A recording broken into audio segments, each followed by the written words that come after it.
Don't you just love a nice fresh blanket? We've had several of these blankets of snow this spring, and I love how it always seems to come straight down. No wind, no drifts. Just settle and lie there. Having said that, we are awfully close to April for it to still be this cool, but we do need the moisture. And nature doesn't seem to mind. These gophers were running all over this pasture, and if you listen you can hear...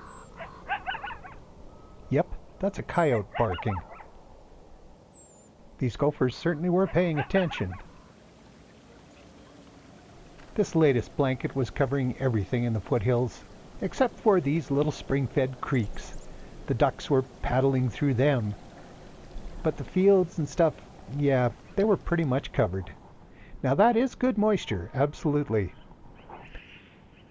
Once it all melts and the fields dry up and the seed gets sown again, these white-tailed deer won't have to dig through the stubble just to see if they can find a root to nibble on.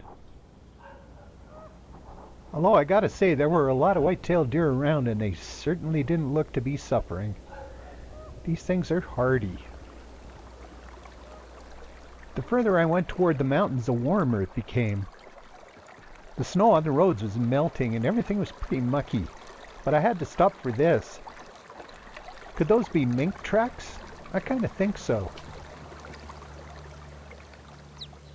Close by, this bald eagle was watching for gophers, and the little Red Deer River was burbling along.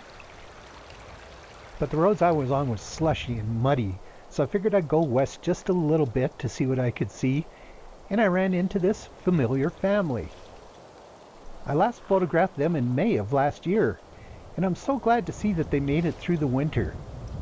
Especially this little guy. The last time I saw it was a brand new baby, and I thought for sure it was an albino. Turns out it's called a cremello. But no matter what you call it, I'm so glad to see that it made it through its first winter. I stayed with the wild horses for a bit and then drove on up the valley, but the road was so terrible I turned around. Yes, it was pretty, all those bright willows, but enough's enough. I was pretty much done for the day, but then I saw this eagle with a deformed beak, so I had to stop. But I could see there was more snow coming, so I packed it in and headed back to town. Yes, all that snow brings some much needed moisture to the land, and I am really glad to see the creeks filling up. But it's already April, and winter is officially done. So let's melt this latest blanket, get the moisture in the ground, and get on with spring.